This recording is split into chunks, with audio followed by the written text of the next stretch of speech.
कुमार। भारतीय लोकतंत्र के इतिहास में आज का दिन हमेशा याद किया जाएगा।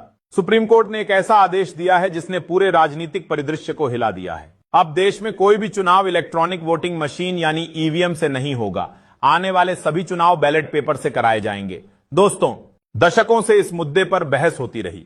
विपक्ष लगातार कहता रहा कि ईवीएम सुरक्षित नहीं है। हैकिंग के आरोप लगे, धांधली के आरोप लगे। बीजेपी और चुनाव आयोग ने हमेशा कहा कि मशीनें पूरी तरह सुरक्षित हैं, लेकिन जनता का भरोसा धीरे धीरे डगमगाता गया। आज सुप्रीम कोर्ट ने उसी भरोसे की बहाली का रास्ता चुनते हुए बैलेट पेपर की वापसी का आदेश दिया है।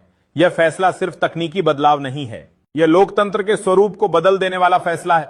मोदी शाह की राजनीति, उनकी रणनीति, उनकी जीत की मशीनरी, सब कुछ ईवीएम पर टिका हुआ था। अब खेल बदल गया है। कोर्ट ने साफ कहा है कि लोकतंत्र भरोसे पर खड़ा होता है। अगर वोटिंग प्रक्रिया पर ही सवाल उठ रहे हों तो उस प्रक्रिया को बदलना जरूरी है।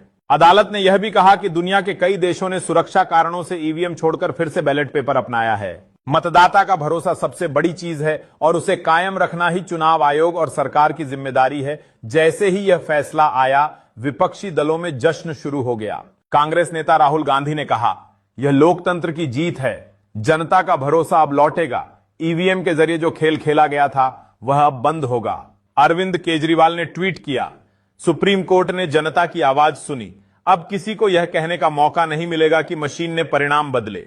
अखिलेश यादव ने कहा, अब जनता अपने वोट की गिनती अपनी आंखों से देखेगी। यह नया भारत है, असली लोकतंत्र है। बीजेपी के बड़े नेता फिलहाल चुप हैं। प्रधानमंत्री नरेंद्र मोदी और गृह मंत्री अमित शाह ने अभी तक इस पर कोई आधिकारिक बयान नहीं दिया है, लेकिन अंदर खाने बेचैनी साफ है, क्योंकि बीजेपी पिछले 10 सालों से हर चुनाव तेज गिनती और मशीन आधारित रणनीति पर जीतती आई है। अब उन्हें जमीनी स्तर पर सीधा मुकाबला करना होगा। यह फैसला हमें उन दिनों की याद दिलाता है जब देश में हर चुनाव बैलेट पेपर से होता था। मतदाता मतदान केंद्र पर जाता, पर्ची लेता, निशान लगाता और फिर मतपेटी में डाल देता।